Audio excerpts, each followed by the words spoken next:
다시 안녕하세요. 식사를 맛있게 하셨나요? 어느 자매님이 제 목소리가 안 들린다고 그러셔갖고 마이크를 땡기려고 하는데 안 땡겨집니다. 이게. 최대한 제가 좀 목소리를 높여서 한번 해보도록 하겠습니다. 일산 모임 그때 제가 이제 세 번째인데 인상적이었던 것 전에 이제 말씀드렸던 것 같은데 말씀을 이렇게 단에 서서 전하는 자를 아주 모든 성도님들께서 이제 집중해서 째려보셨어요. 그래서 제가 굉장히 인상적이었습니다. 어느 모임 방문하면 뭐 거기에 조시는 분도 있고 딴짓하시는 분도 있고 뭐 전화기 보시는 분도 있고 하는데 항상 보면 일산 모임 그러진 않았어요. 그래서 그런 면에서 참 감사드리고 칭찬해 드리고 싶습니다. 자부심을 가지시고 열심히 또 교회를 위해서 섬겨주시면 감사하겠습니다. 계속해서 째려보십시오. 오전에 이제 광대하심에 대해서 말씀드렸고, 이제 사실은 광대하심의 어떤 실천사항 우리가 한 세 가지를 오늘 이제 말씀드렸지만, 우리 매일의 삶에 닿을 수 있는 어떤 실천 강령이라고 그럴까요? 그런 걸 좀 한 가지 좀 말씀드리겠습니다. 이외에도 이제 여러 가지가 있는데 한 가지만 이제 오후 시간에 말씀드리고 그렇게 하도록 하겠습니다. 주님 인도하신 대로. 말씀드리고자 하는 요지는 뭐냐면, 이런 광대하신 하나님을 섬기고 사는 우리가 어떻게 생각을 하고 살아야 되는가. 굉장히 실제적인 거죠. 그리고 그 생각이 쌓임으로써 사람은 생각대로 말을 합니다. 다 동의하시죠? 또 사람은 생각대로 행동하게 돼 있어요. 그러한 행동이, 말이 습관이 되고, 습관이 계속해서 반복되다 보면 그 사람이 가는 길을 결정합니다. 다 동의하시죠? 그런 관점에서 이제 우리가 이 땅의 삶을 살 때 광대하신 하나님을 섬기는 자들로서 어떻게 생각을 하며 어떻게 내가 매일의 삶을 걸어갈 것인가, 이 부분에 대해서 말씀드리려고 그래요. 자, 말씀드리기 전에 한 가지 제가 좀 여쭤보고 싶은데, 하루에 몇 가지 생각을 하고 사십니까? 세 보셨어요? 불가능하죠. 무의식적으로 그냥 생각이 튀어나오고 들어오고 하니까, 스쳐 지나가고 하니까. 근데 어느 심리학자가 실제로 실험을 해봤어요. 해봤는데 이제 사람마다 다르겠지만 대략 사람은 수천 가지의 생각을 하루에 한답니다. 그러니까 모든 생각을 다 포함한, 예를 들어서 아침에 눈을 떠서 눈을 떴나, 기분이 좋은가 아닌가, 뭐 화장실 가고 싶다, 뭐 세수해야 되겠네, 이런 거 다 포함하는 거죠. 근데 심리학자가 실험을 해보니까 거의 모든 사람이 평균적으로 생각을 많이 하고 사는데, 수천 가지 생각을 하고 사는데 기억은 못하지만 거의 7, 80%의 생각이 부정적이라고 하는 거예요. 그리고 10%, 20% 생각이 긍정적인 생각을 하고 살고, 그것을 넘어서 사는 사람은 굉장히 이제 드물다, 이렇게 이제 연구 결과를 발표했는데, 그러니까 그리스도인의 삶이, 잘 생각을 해보자고요. 내가 하나님의 자녀이고 그리스도의 제자로서 이 땅의 삶을 살면, 하나님의 말씀에 늘 가까이하고 순종하고자 하는 마음을 가지고 살면 당연히 나의 생각은 긍정적이어야 돼요. 그렇죠?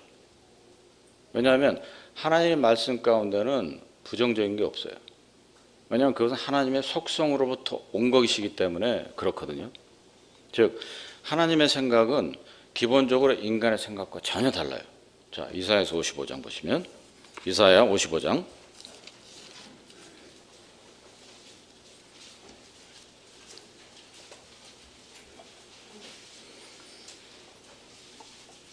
이 구절도 저희들에게 너무나도 익숙한 구절이기도 합니다. 이사야서 55장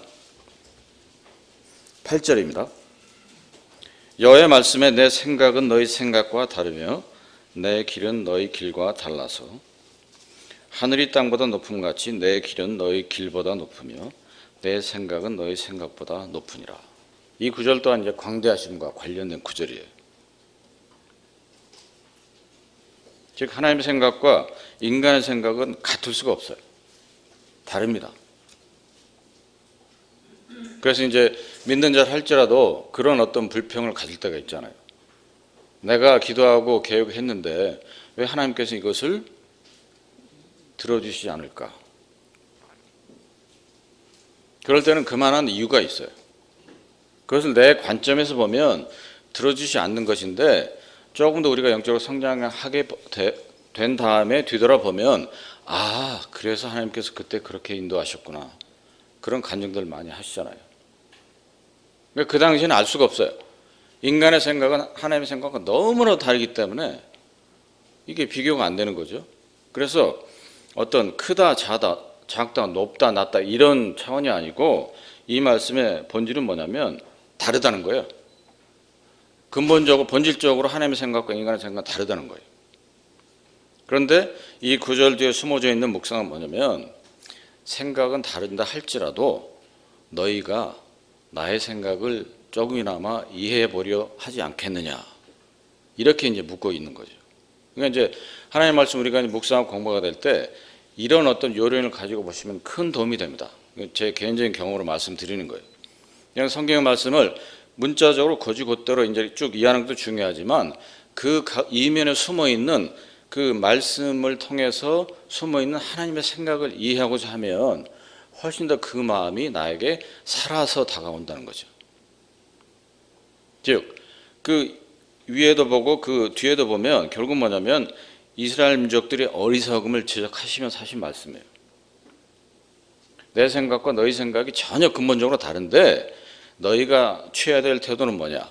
그렇다 할지라도 나의 생각을 조금이나마 더 이해하려고 해보지 않겠느냐 이렇게 묻고 계신 거예요. 사실은. 그리고 내 길은 너희 길보다 높다. 하늘과 땅이 닿을 수가 없잖아요. 그러니까 내 길은 너희 길보다 비교할 수 없이 차이가 난다. 그렇지만 그렇다 할지라도 내가 성경을 통해서 제시하고 있는 길을 너희가 찾아보지 않겠느냐. 찾고 나서 그 길을 따라가고자 하면 좋겠다. 이렇게 말씀하고 계시는 거죠. 그래서 성경 전반적으로 흐르고 있는 하나님의 생각은 어떤 거냐면 하나님의 생각은 은혜시고 사랑이시고 자비시고 평강이십니다. 그에 비해서 사람의 생각은 뭐냐면 불안해요. 비이성적일 때가 많아요. 그리고 부정적일 때가 많아요. 왜 그러냐 하는 거죠. 그것은 결국 뭐냐면 죄로 인해서 그런 거죠. 비록 겁난 지 오래되고 주님 안에서 생활이 오래됐다 할지라도 내 마음속에 뿌리 깊게 박혀있는 그 죄성이 여전히 나를 통제하고 하기 때문에 그런 거죠. 그게 이제 로마 7장에 사도 바울의 경험에 근거해서 말씀하고 계시는 거죠. 그런데 이제 이 생각이라고 하는 게 참 통제하기가 어려워요. 생각 통제하시는 분 계세요? 저는 못합니다. 그 복음서에 보면 그런 표현이 있어요. 가룟 유다에게 예수를 팔려고 하는 생각을 사단이 집어넣었다. 그 얘기는 뭐냐면 가룟 유다가 그 생각을 통제를 못했던 거예요. 막을 수가 없었던 거예요. 우리도 매일의 삶을 살다 보면 생각이 그냥 스쳐 지나가잖아요. 그걸 생각하려고 하지도 않았는데 그냥 지나가요. 그런 거 많죠.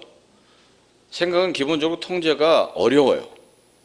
예를 들어서 한 예를 들으면 아주 10년, 20년 전에 직장 생활을 했던 친구인데 나를 그렇게 못 살게 굴었어. 갑자기 생각이 나요. 운전하다가. 그럼 어떻게 됩니까? 그 생각이 점점 커져요.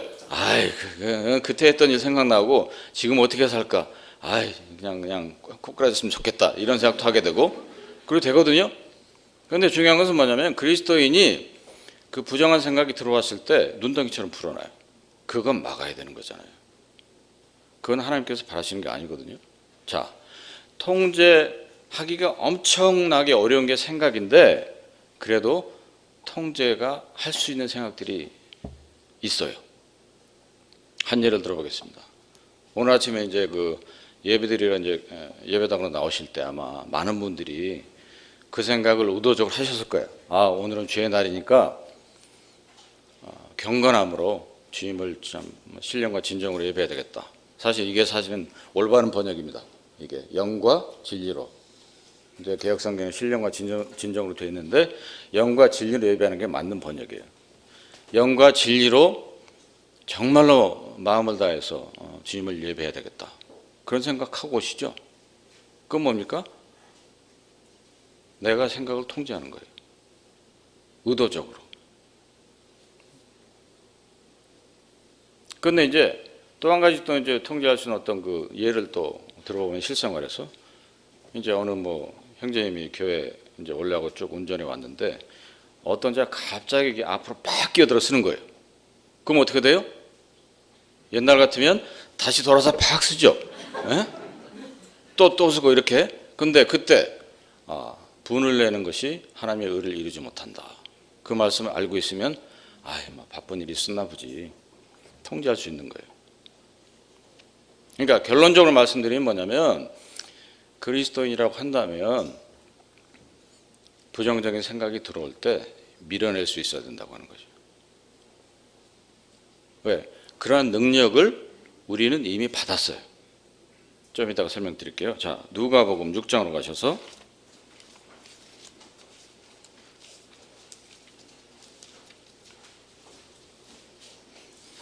6장 45절 보시면 누가복음 6장 45절 보시면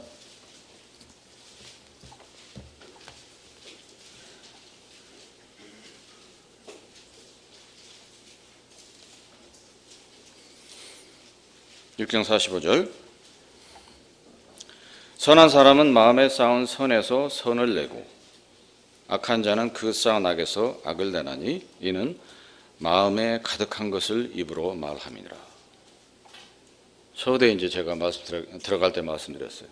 사람은 생각하는 대로 말하고 생각하는 대로 행동합니다. 거기서 벗어날 수 있는 사람은 아무도 없어요. 그런데 중요한 것은 뭐냐? 선한 사람은 그 마음속에 많은 선한 것을 쌓고 있어요. 그렇게 말씀하세요. 주님께 직접 말씀하신 거니까. 그게 뭐냐면 선한 사람은 그 마음속에 많은 선한 생각들을 쌓아놓고 있다는 거예요. 그런데 반대로 악한 사람은 마음속에 많은 악한 생각들을 쌓고 살아가고 있다는 거예요. 그것이 뭐냐? 입으로 나오는 거예요. 행동으로 나오는 것이고. 즉, 이 구절에서 자연스럽게 우리가 깨달을 수 있는 사실은 뭐냐면 우리의 마음 있잖아요. 우리의 마음이라고 하는 것이 뭐냐? 우리의 생각을 담고 있는 그릇이에요. 쉽게 설명드리면. 그 마음이라는 걸 설명하기가 굉장히 어려워요. 모든 심리학자들이 쓴 책들도 보면 마음이라고 하는 걸 설명하는데 굉장히 어려워요. 그런데 성경적으로 보면 뭐냐? 이 말씀 그대로예요. 마음은 뭐냐? 우리의 생각을 담는 그릇이에요. 근데 중요한 것은 그 그릇에 내가 좋은 생각을 담고 있느냐, 나쁜 생각을 담고 있느냐, 이게 중요하다는 거죠.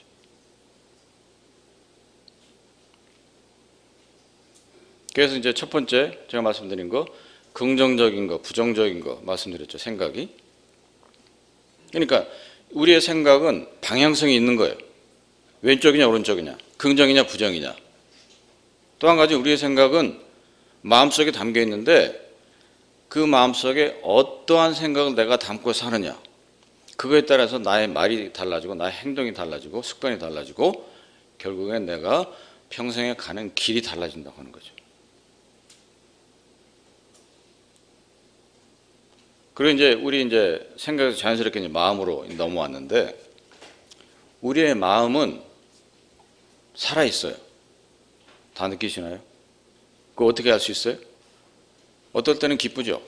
어떨 때는 슬프기도 하고 화가 나기도 하고 어떨 때는 자비로 꽉 차서 베풀기도 하고. 그래서 마음은 살아있는 생물이에요. 사실은. 살아있는 생물이기 때문에 내가 내 마음을 어떻게 가지고 가느냐, 이게 그리스도인들에게 중요하다고 하는 거죠. 자, 누가복음 몇 장 뒤로 넘기셔서 11장 보겠습니다.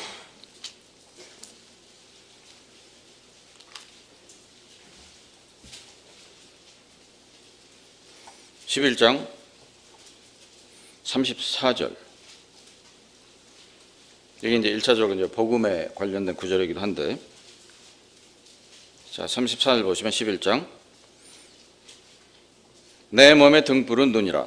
내 눈이 성하면 온몸이 밝을 것이요 만일 나쁘면 내 몸도 어두우리라. 그렇죠? 눈의 기능은 뭔가요? 빛을 받아들여서 사물을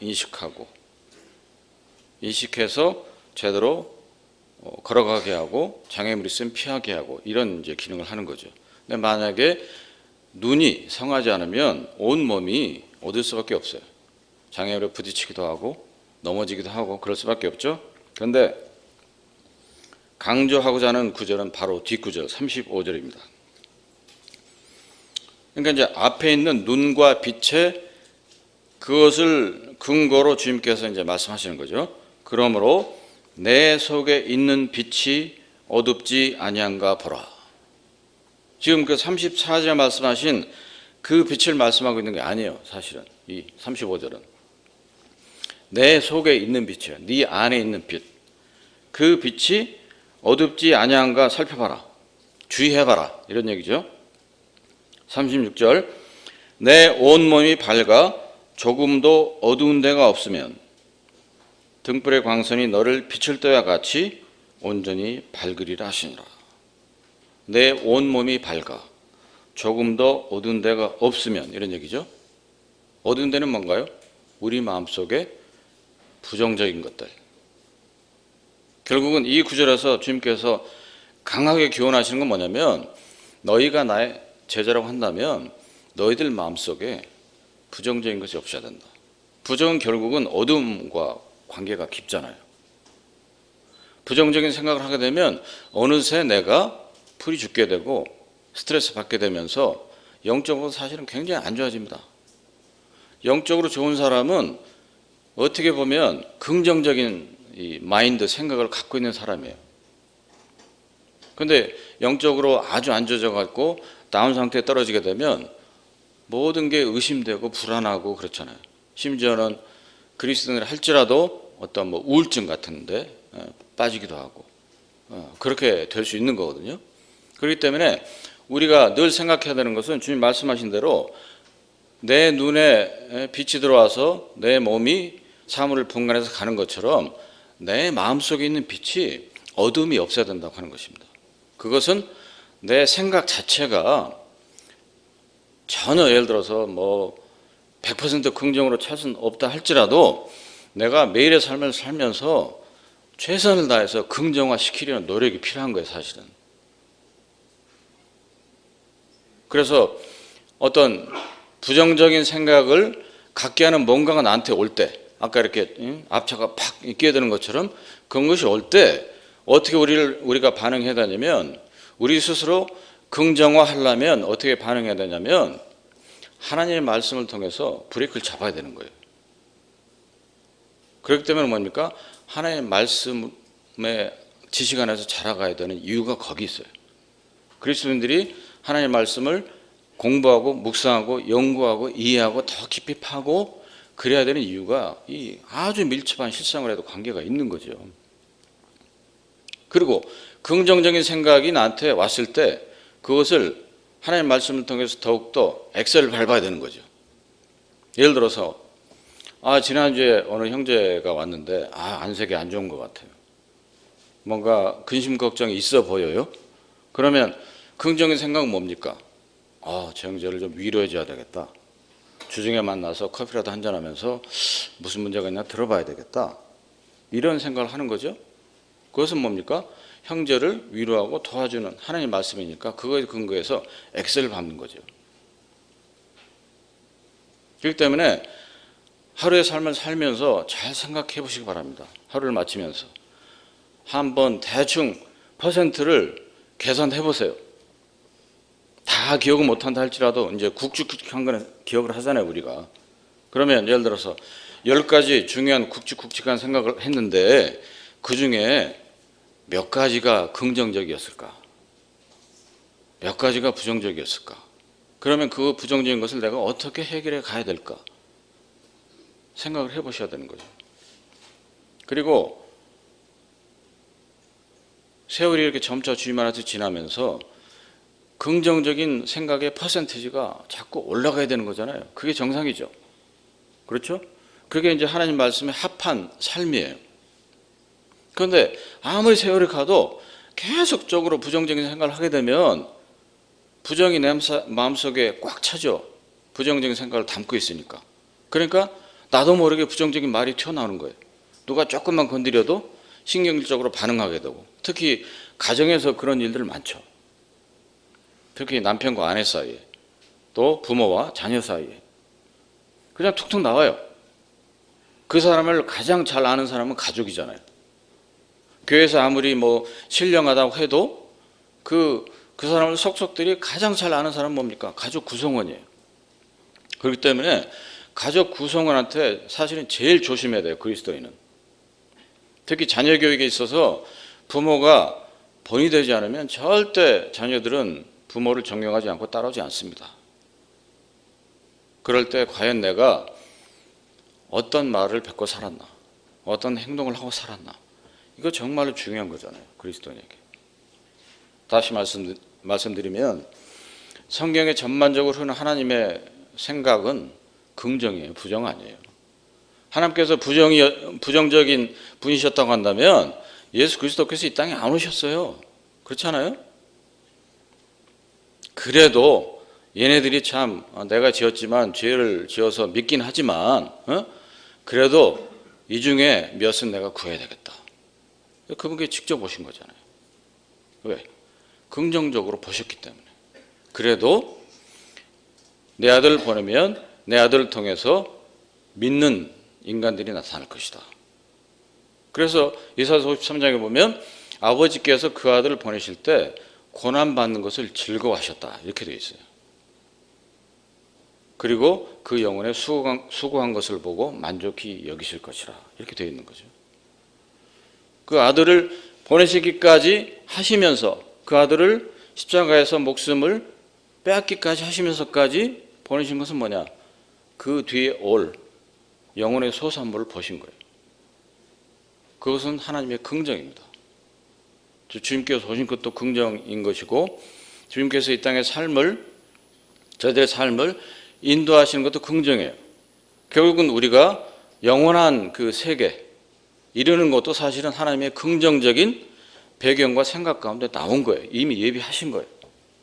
장차올 예언되어 있는 것, 요한계시록, 데살로니가 전후서에 나와 있는 모든 예언들도 뭐냐면 하나님의 긍정, 교회를 살리시기 위해서, 교회와 동거하시기 위해서 이미 하나님의 타임테이블이 정해지신 거죠. 근데 그렇게 보시면 훨씬 더 아마 이해하기가 쉬우실 거예요. 자, 서두에 말씀드렸습니다. 사람은 생각하는 대로 말하고 생각하는 대로 행동한다. 그것이 습관이 되고 그것이 계속되면 그 사람의 걸어가는 길이 된다, 말씀드렸어요. 왜 우리가 걸어가는 길이 중요하냐? 자, 시편 103편 보겠습니다.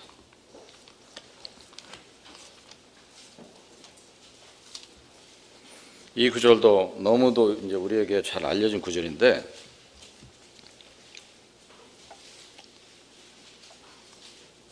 시편 103편 7절.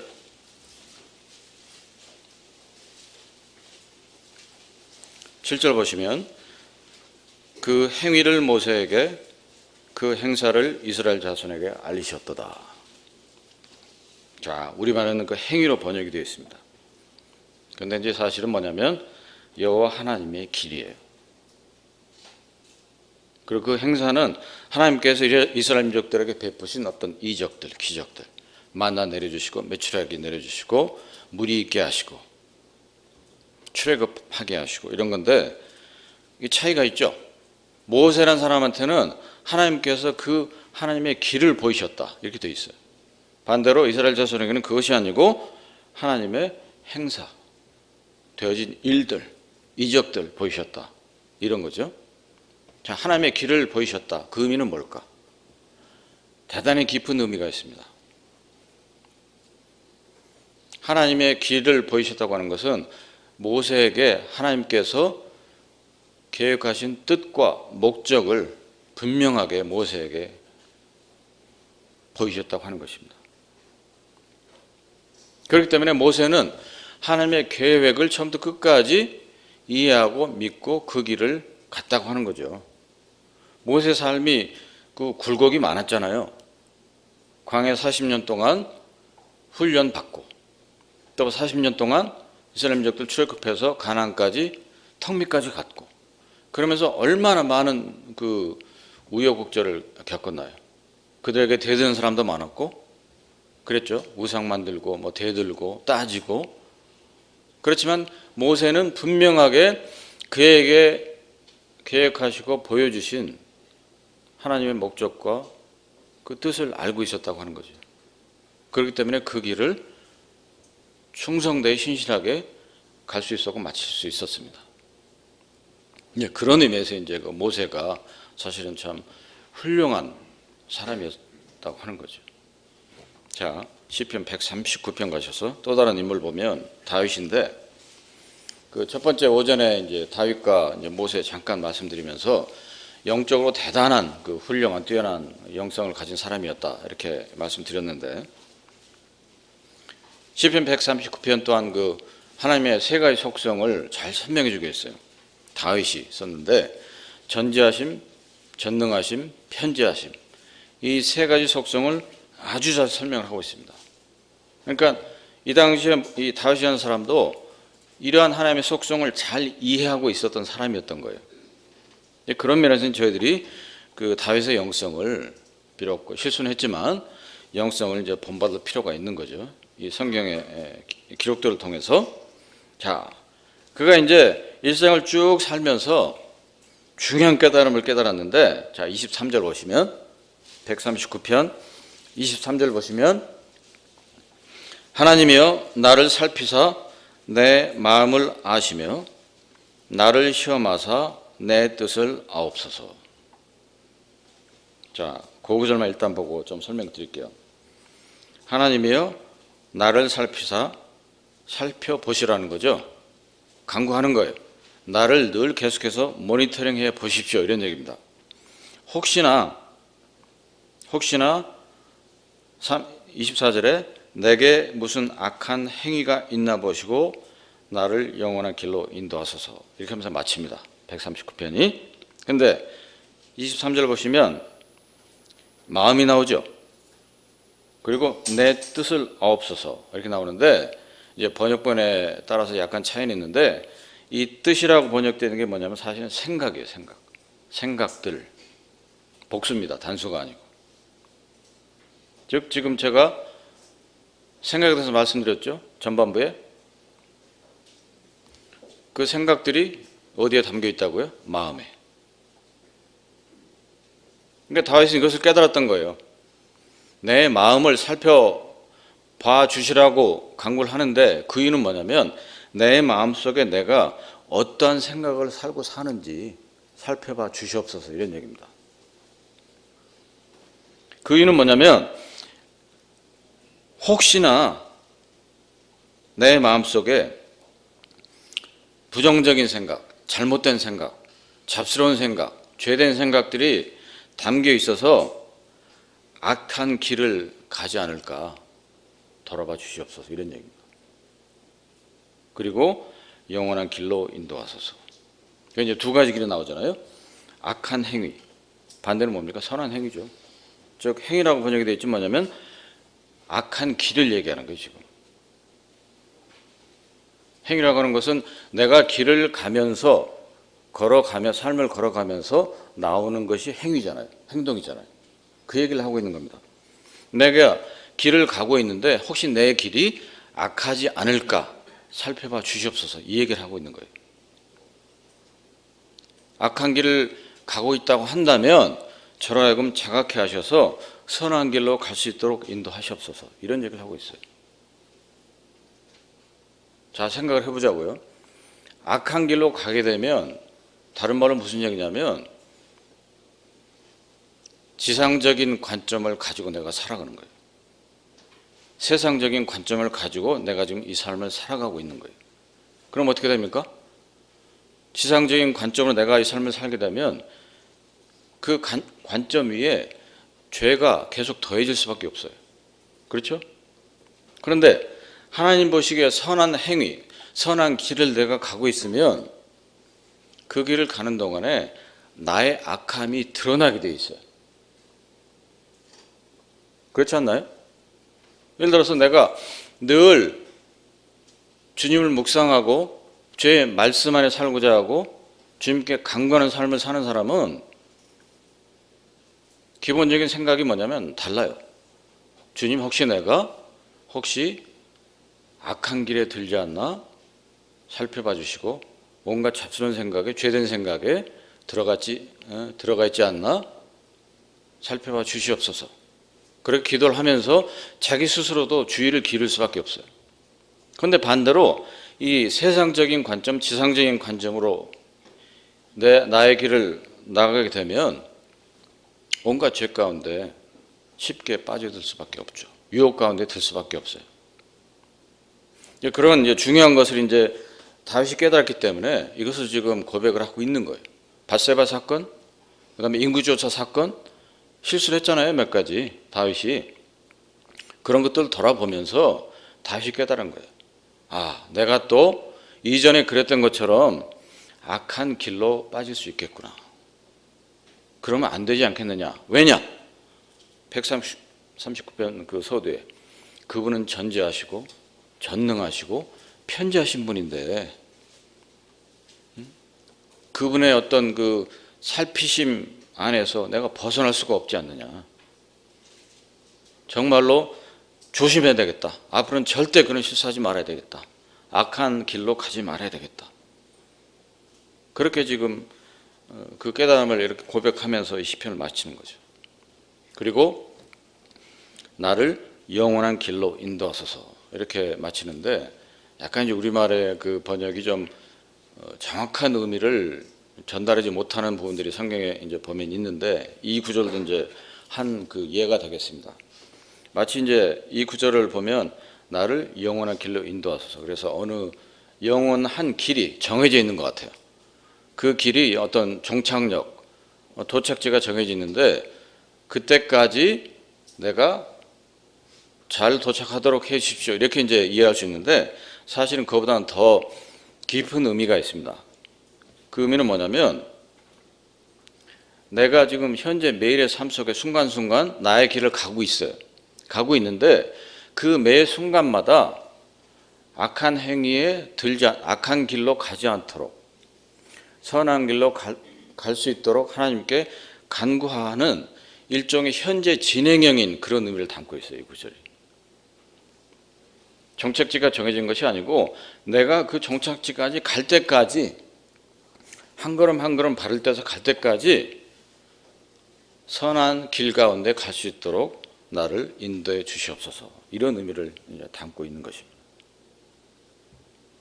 자, 그러면 오늘날 교회 가운데 있는 우리 모두는 어떻게 해야 될까요?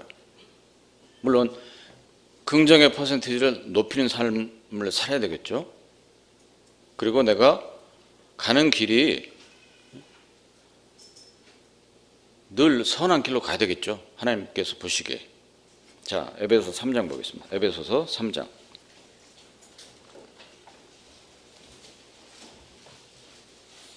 그것에 대한 그 해결책이 에베소서 3장에 있습니다.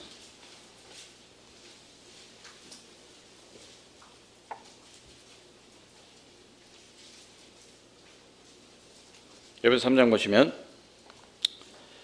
14절부터 보겠습니다. 14절.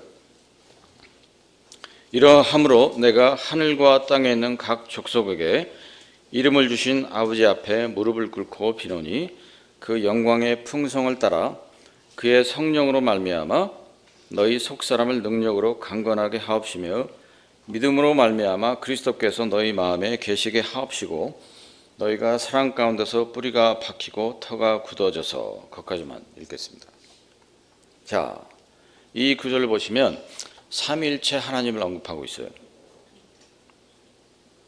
15절에 이름을 주신 아버지 앞에 무릎을 꿇고 비노니 아버지가 나오죠. 그 다음에 16절에 보면 그 영광의 풍성을 따라 그의 성령으로 말미암아 성령이 나옵니다. 그리고 17절에 보면 믿음으로 말미암아 그리스도께서 너희 마음에 계시게 하옵시고 예수 그리스도가 나옵니다. 삼위일체 하나님이 나와요. 물론 이제 이것은 이제 지역교회가 삼위일체 하나님의 능력과 역사심으로 운영이 돼야 된다, 이것을 강조하고 있는 말씀이지만, 우리 개인적인 삶에 적용할 때 커다란 교훈을 주는 말씀이라고 하는 거예요. 먼저 아버지 앞에 기도해야 되는 거고요. 그렇죠? 16절에 성령으로 말미암아 우리의 속사람이 강건해져야 되는 거예요. 성령의 능력으로. 속사람은 뭡니까? 우리의 영과 혼이에요. 우리의 영과 혼은, 즉 생각은 우리의 영과 혼에 걸쳐 있습니다. 경계를 나누기가 어려워요.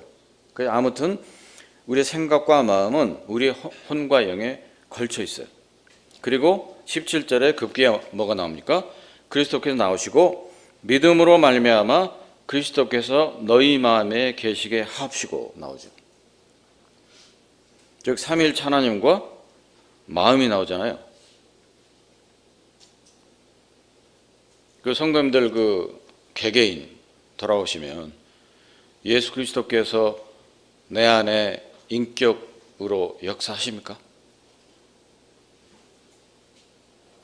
이게 중요한 질문이에요, 사실은. 즉 성령의, 내 안에 계신 성령의 능력을 통해서 예수 그리스도께서 인격적으로 내 안에 살아 계셔야 되는 거예요. 그것을 느끼셔야 돼요. 그것이 좀 가물가물하다? 그럴 때는 분명히 내가 영적으로 좋지 않은 상태예요. 쉬운 예를 들면 그런 거예요. 누가 나한테 딴지를 걸어올 때 내가 성령의 능력으로 내 속사람이 강건해 있으면 예수 그리스도께서 내 안에 인격으로 역사하십니다. 그분의 성품이 내 안에 역사하시는 거예요. 그러면 나한테 딴지를 걸어온다 할지라도 그 사람을 받아들이고 이해할 수가 있어요. 예를 들어서 부부간에 그런 일 많으시죠? 서로 아주 그 사소한 일 가지고 뭐 다툼이 있거나 논쟁을 하거나 이런 일 많으시잖아요. 그런 데 할지라도 어느 한 사람이 정말로 성령의 능력으로 충만해 있으면 예수 그리스도께서 그 성품적으로 인격적으로 내 안에 주인으로서 살아계시면 그걸 그냥 넘어갈 수 있어요. 시비를 걸어도. 근데 그게 되지 않았을 경우에는 결국 부딪히고 논쟁이 나고 싸움이 나는 거죠. 교회 내에서도 마찬가지입니다. 형제들 간에도 마찬가지예요.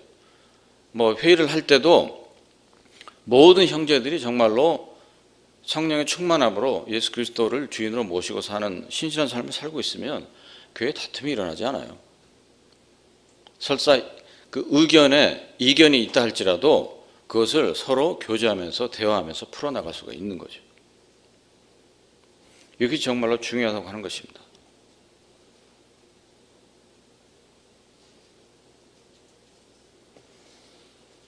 구약 때는 성령의 역할이 좀 달랐어요. 지금 때하고. 임재만 했습니다. 그래서 필요할 때마다 어떤 사람한테 오셨다가 다시 떠나시고 오셨다가 떠나시고 했어요. 그런데 신약 때는 뭡니까? 큰 차이가 성령께서 임재도 하시고 내재도 하시는 거예요. 성령님께서 구원 받으신 그때 성령께서 이미 들어와 계시는 거예요. 내재해 계시는 거예요. 끝까지. 그리고 심지어는 7년 대환란까지 그때도 성령께서 일하신다고 말씀하고 계세요. 그러면 잘 생각을 해봐야 되는 거죠. 왜 성령께서 오늘날 교회 시대 때 모든 믿는 개개 그리스도인에게 내재해 계신가? 잘 생각을 해보셔야 되는 거예요. 왜 내재해 계실까? 이제 임재한다고 하는 것은 예를 들어서 오늘 우리가 이제 예배 때 모여서 두세 사람 이상이 모여서 우리가 예수 그리스도 이름으로 모일 때 성령께서는 임재하셔서 또 역사하시고 또 개개인의 성도 안에서 내재하시고 이런 것이죠. 왜 내재해 계실까? 아까 이제 오전 시간에 저희 이제 말씀드렸는데 우리가 싸우는 그 병기는 육신적인 것이 아니에요, 사실은. 모든 그리스도인은 뭐야? 영적인 병기를 가지고 있어요. 그런데 불행한 것은 뭐냐? 그 영적인 병기가 무엇인지 첫째 인식 못하고 사는 것과 그 영적인 병기를 인식한다 할지라도 그것을 제대로 쓰지 못하는 거예요. 왜 그럴까? 깊이 생각을 해봐야 되는 거죠.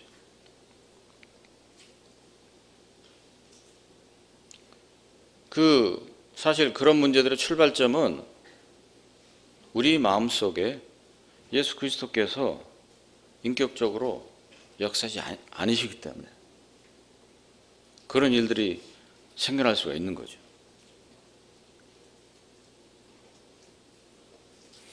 그래서 이제 우리가 예수 그리스도를 주님 주님 이렇게 많이 부르잖아요.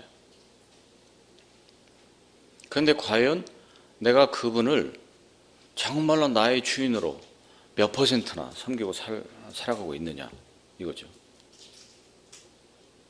다시 이제 맨 소도에 들어가서 이제 생각하고 이제 연결해서 말씀드리면, 성령의 능력으로 강건해지고 내 혼과 영이, 그것을 통해서 예수 그리스도께서 인격적으로 성품적으로 내 안에 살아 계신다고 한다면, 자 생각을 해보자고요. 그 그리스도를 주인으로 섬기는 모든 제자들이 그 마음속에 부정적인 생각을 하는 것이 합당한 거냐 하는 거죠. 합당하지 않죠.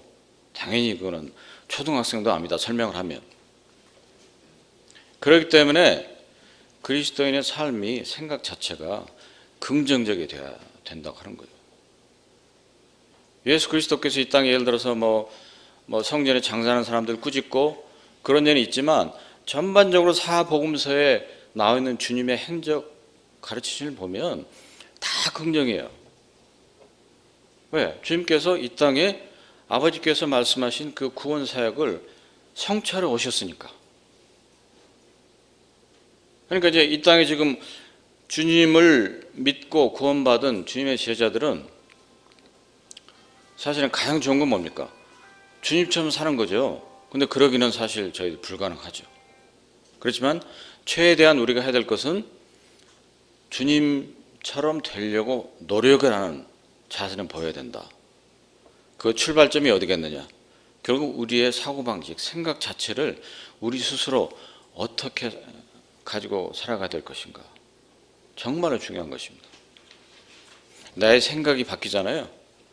아주 이전에는 부정적이었는데 긍정적인 사람의 생각이 많이 바뀌면 그 사람의 말도 굉장히 덕이 되는 말이 나옵니다.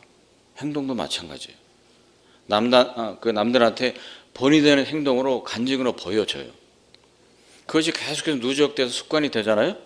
그러면 그 사람이 가는 길이 정말로 영적으로 선한 길을 갈 수가 있는 거죠. 그 사람의 길 자체가.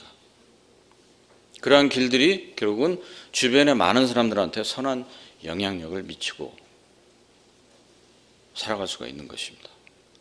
자, 마지막으로 고린도 후서 6장 보겠습니다.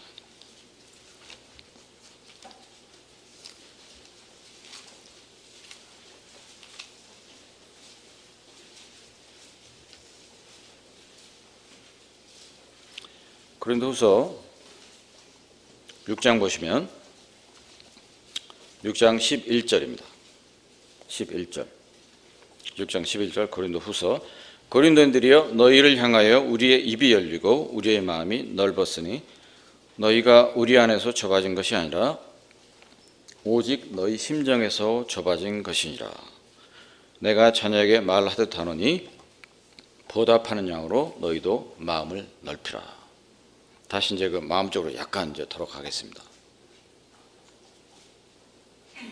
사도 바울께서 그 당시에 좁아져 있는 그리스도인들의 마음을 경고한 거예요, 지금. 그러니까 이제 사도 바울의 사도권을 이제 부정하는 그런 것에 대해서 물론이고, 그들의 삶의 간증 자체가 결국은 이 마음이 넓은 사람의 모습이 아니었던 거예요. 상당수가. 그 이유가 뭐냐? 12절에 있는 대로 너희가 우리 안에서 좁아진 것이 아니다. 그게 뭐냐면 사도 바울의 일행들에 의해서 너희들의 마음이 좁아진 것이 아니고 너희들 스스로 너희 심정에서 좁아졌다 이렇게 되어 있죠. 그 심정이라고 하는 것이 뭐냐면 그들이 좋아하는 것들, 선호하는 것들, 이런 것을 의미하는 건데, 우리는 이제 좋아하는 것, 싫어하는 것이 다 있죠. 우리 개개인이 다. 난 이거 좋아해, 이거 싫어해. 이런 사람 좋아해, 저런 사람 싫어해. 다 있어요. 그게 이제 부끄러운 건 아니고, 아무튼 이 당시에 이제 그 일부 고린도 교회 사람들이 이런 마음을 갖고 있었다고 하는 거죠. 닫혀진 마음. 어떤 다른 것들을 받아들이려고 하지 않는 마음. 그러니까 이제 사도 바울께서 뭐라고 말씀하냐면, 내가 자녀에게, 즉 어린아이들에게 말을 하는데 어떻게 해야 되느냐? 마음을 넓혀야 되지 않겠느냐? 이런 얘기입니다. 아까 이제 마음은 생각을 담고 있는 그릇이라고 말씀드렸어요. 즉 마음은 방향성이 있다고 말씀드렸어요. 왼쪽 오른쪽 긍정 부정. 근데 또 한 가지 이 구절에서 알 수 있는 건 뭐냐면, 마음은 크기가 줄었다 늘어났다 할 수 있다는 거예요. 살아있다, 생명이 있다. 그런 표현들 많이 하잖아요. 아, 저 사람은 마음이 참 넓어, 저 사람 참 사려가 깊어, 생각이 깊어. 즉 우리의 마음은 우리가 어떻게 하느냐에 따라서 실축성이 있는 거예요. 그러니까 그리스도인들이 최대한 지향해야 될 방향은 뭐냐? 이 말씀드려요. 최대한 마음을 넓혀야 되는 거죠. 마음을 넓히면 많은 것들이 보입니다.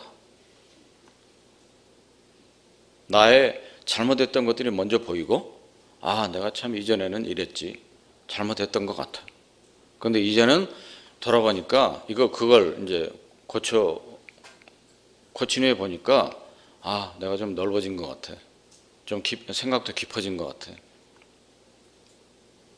이 구절 한 구절만 이렇게 묵상을 해도 여러 가지 교훈을 우리가 받을 수 있어요.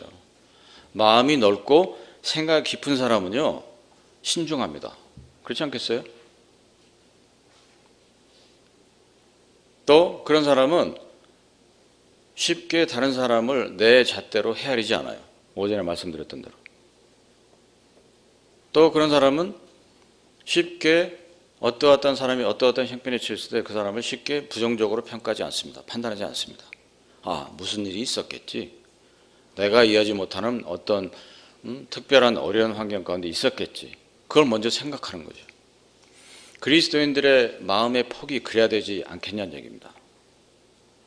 그저 하나님을 믿지 않는 사람들처럼 자기네 어떤 그 기준, 잣대를 갖고 그냥 이거 아니면 안 돼, 이렇게 나가면 곤란한 거죠.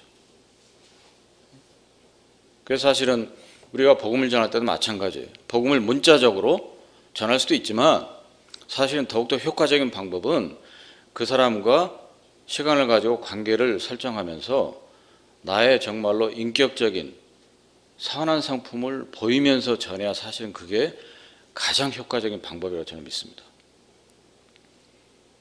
또 가정에서나 또 교회에서나 마찬가지잖아요. 우리가 정말로 마음을 넓고 깊게 가지고 산다고 한다면 웬만한 문제들은 없을 것입니다. 다 해결이 될 거예요. 왜요? 한 가족이자 그리고 주님 안에 한 지체잖아요.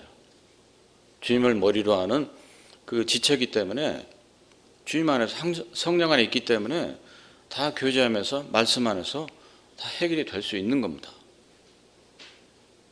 그래서 이제 마무리하겠습니다. 사람은 생각하는 대로 말합니다.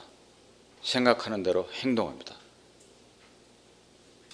왜냐하면 그 생각이 우리의 마음에 가득 담겨 있기 때문에.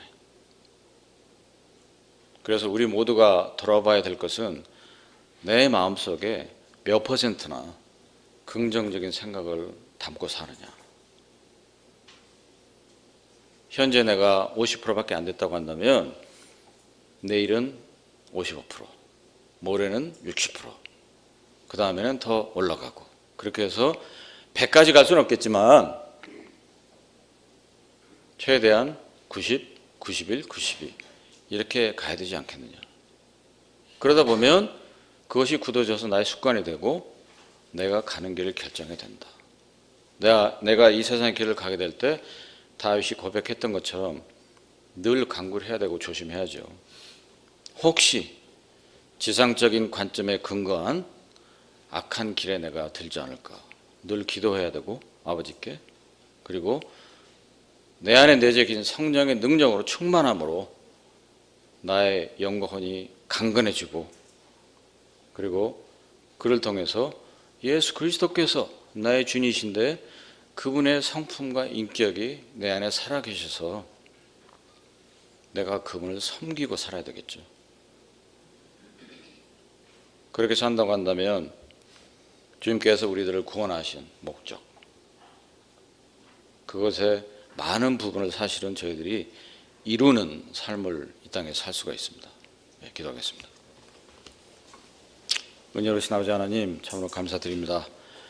또 하나님의 귀하신 말씀으로 저희들 또 먹이심을 감사드리옵고, 참 저희들이 어떠한 생각을 하고 살아야 될 것인지, 그리고 어떠한 길을 저희들이 걸어가야 될 것인지 다시 한번 깊이 있게 되돌아보고 묵상할 수 있도록 도우시옵소서.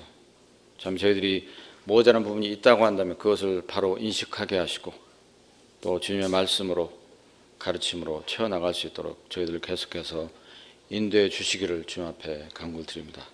귀하신 말씀 인도해 주시면 감사드리옵고, 존귀하시고 살아계시고 또 저희들을 영원한 세계로 이끄실 우리 주 예수 그리스도 이름으로 감사하며 기도합나이다. 아멘.